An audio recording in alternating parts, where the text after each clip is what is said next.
நடுவர் அவர்களே, இப்போ பானையை வந்து தட்டி பார்த்து வாங்கலாம். எனக்கு தெரிஞ்சு இளநியை தான் தட்டி பார்த்து வாங்குவாங்க, தேங்காயை தான் தட்டி பார்த்து வாங்க. பானையை தட்டி பார்த்து வாங்குறவர் ஒருத்தர், அவர் உட்காந்துருக்காரு பாருங்க. அவர் பானையே தட்டி பார்த்து வாங்குறாங்கன்னா கொஞ்சம் அறிவு வேலை செய்யுதுன்னு அர்த்தம் இல்லையா? அப்போ அறிவு உங்களுக்கு நல்லா நல்லா வேலை செய்யுது. அறிவு இருக்க போய் தானே பானையை தட்டி பார்த்து வாங்குறேன். அறிவில்லை அது பானையை தட்டி பார்த்து வாங்குவானா? மொதல் பாயிண்ட்லேயே கோட்டையை விட்டியாப்பா. குக்கரில் பொங்க வைக்கிறாங்களாம். ஏன்பா இன்னுமாயா அந்த குக்கரை நம்பிக்கிட்டு இருக்கீங்க? குக்கர் வேற இப்போ கையை வச்சாங்களாம், கையை சுட்டுடுச்சான். அந்த குக்கரில் வச்சு அழுத்துனதுனால ஒரு ஏரியாவே வெந்து நொந்து போய் கிடக்கிறத மறந்து விட்டு பேசுறீங்களேயா? குக்கரில் கை வச்சு ஒரு பாட்டிக்கு தான் கை வந்துச்சுன்னு நீ சொன்ன. ஒரு நகரே வெந்து போய் கிடக்குது குக்கர்னால. ஒவ்வொரு பண்டிகைக்கு பின்னால் அறிவுபூர்வமான நிறைய செய்திகளை மறைந்திருக்கின்றன. தமிழர் திருநாள் வாழ்த்துக்கள் என்று சொன்னால், உலகத்திலேயே சூரியன் இல்லாமல் எந்த இனமும் எந்த உயிரினமும் தாவரமும் வாழ முடியாது என்பது எல்லோரும் அறிந்தது. சூரியன் வந்தாதான் தமிழ்நாட்டுக்கு மட்டுமல்ல உலகத்துக்கே விடிவு கிடைக்கும். அதனால அதுக்கு ஒரு நன்றி தெரிவிப்பதற்காக நம்ம பொங்கல் விழா கொண்டாடுகிறோம். அதற்கு முன்னாடி போக்கி பண்டிகை, பழையன கழிதல் புதியன புகுதல், பழையவற்றை தூக்கி போடு, அழுக்கான எண்ணங்களை தூக்கி போடு கொண்டாடுறோம்.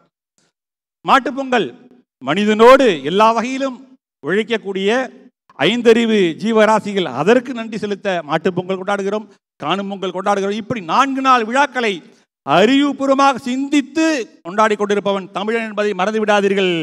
வள்ளலார் சொல்றார், அருட்பெருஞ்சோதி அருட்பெருஞ்சோதி தனிப்பெருங்கருணை அருட்பெருஞ்சோதின்னு சொல்றார். மகாமந்திரத்தில் 3 முறை அருட்பெருஞ்சோதியை சொல்லுகிறார். அந்த அருட்பெருஞ்சோதி என்பது என்ன தெரியுமா? அறிவு தான். ஜோதி என்றால் அவர் சொல்லக்கூடியது அறிவு. தனிப்பெருங்கருணை என்பது அன்பு சம்பந்தப்பட்டது. இந்த அருட்பெருஞ்சோதி என்பது அறிவு சம்பந்தப்பட்டது. அறிவு சம்பந்தப்பட்டதை 3 முறை சொல்லிவிட்டு அன்பு சம்பந்தப்பட்டதை ஒன்றாக காட்டுகிறார் என்று சொன்னால் அறிவுக்கு தான் அவர் முக்கியத்துவம் தருகிறார். ஒவ்வொரு பண்டிகை வந்தாலும் கூட அதுல அறிவுடையார் ஆவது அறிவார், அறிவிலார் அகுதறி கல்லாதவர் என்பதை நான் உணர வேண்டும். பின்னால் வரக்கூடியவற்றை முன்னாலேயே யோசித்து முன்னெச்சரிக்கையாக எதையும் நாம் கொண்டாட வேண்டும். தீபாவளி அன்னைக்கு ஆரம்ப காலத்தில் நான் கிளினிக்கு போவேன். உட்காந்துருக்காங்க, அங்கேருந்து ஒருத்தர் வந்தார், வயிறு முட்டை தின்னுட்டு, டாக்டர் மூச்சு விட முடியல டாக்டர், வயிறெல்லாம் ஒரே திட்டுமுட்டா இருக்கு. அப்படி சொல்ற, திட்டுமுட்டா இருக்கு, மூச்சு விட முடியல, அழையுது, எரியுது, வலிக்குது, டிஸ்கம்ஃபர்ட்டா இருக்கு. அப்படி அப்படின்னாரு. என்னையா என்ன ஏன் கேட்குறீங்க? காலையிலேருந்து ஒரே தீனி தான், எல்லாம் வைக்கிறதெல்லாம் தின்னுட்டு இருக்கேன், மட்டன் குழம்பு, அது இது சிக்கன், என்னென்ன வீட்டில் வச்சாங்களோ சகலத்தையும் பிடிச்சிட்டேன், இதுவரையிலும் சாப்பிட்டேன் டாக்டர்னா. ஏன்பா அப்படி சாப்பிட்டேன்? அவன் என்ன பண்ணுறது, அப்பா வைக்கிறாரு, அம்மா வைக்கிறாங்க, அக்கா வைக்கிறது, எல்லாத்தையும் வேண்டான்னு சொல்லி எல்லாம் ஒரு கட்டு கட்டிட்டு இதுவரையிலும் இருக்குது டாக்டர், ஒன்றும் முடியல டாக்டர், ஏதாவது பண்ணுங்க. ரொம்ப சிம்பிள்பா, வாந்தி எடுத்துருன்னு. வாந்தி எடுக்கிறதா? எப்படி டாக்டர் எடுக்கிறதுனா? என்ன வாந்தி எடுக்க தெரியாதா? உப்பு தண்ணியை கரைச்சி குடி, அதெல்லாம் கஷ்டம் டாக்டர். உப்பு தண்ணி எப்படி விடு? ஒன்று வேணா, 2 விரலை உள்ள விடுன்னு. என்ன சொல்றீங்க? 2 விரலை உள்ள விடியா, தொண்டை கடைசி வரலும் வாந்தி வந்துடுறியா, எடுத்துறியா, வயிறு ஃப்ரீ ஆகிடும். ஏன் டாக்டர், 2 விரலை உள்ள விடுற அளவுக்கு இடம் இருந்துச்சுன்னா அதில் 2 வடையே நான் தள்ள மாட்டேன். நான் அன்பு அன்பு அன்புன்னு வச்சு திணி. எப்படி பேஷண்ட்லாம் டாக்டர்கிட்ட வந்திருக்காங்க பாரு, விரலை விட்டு வாந்திடுறான்னா அந்த கேப் இருந்தால் தான் 2 வடை தின்றுப்பனே. நிம்மதியையும் மகிழ்ச்சியையும் இன்றைக்கும் தரக்கூடியது அறிவாகத்தான் இருக்க முடியும். ஒரே ஒரு விஷயத்தை சொல்லி முடிக்கிறேன். இப்போ நீங்கள் நடுவராக இங்கே உட்காந்துருக்கீங்க, எங்களுக்கு எப்படி ஆப்பு வைக்க போறீங்கன்னு தெரியும். என்னை எப்போ இந்த பக்கம் தள்ளி விட்டீங்களே எனக்கு அது தெரிஞ்சு போச்சு. இருந்தாலும் ஒரு கேட்குறேன், இப்போ நீங்கள் தீர்ப்பு சொல்ல போறீங்களே, நீங்கள் உங்கள் அம்மா மேலே வச்சிருக்கிற பாசம், அல்லது உங்கள் அம்மா உங்க மேலே வச்சிருக்கிற பாசம், அல்லது நீங்கள் உங்கள் மனைவி மேலே காட்டுற அன்பு, அல்லது உங்கள் மனைவி உங்கள் மேலே காட்டுற அன்பு, அதனால் தீர்ப்பு சொல்ல போறீங்களா?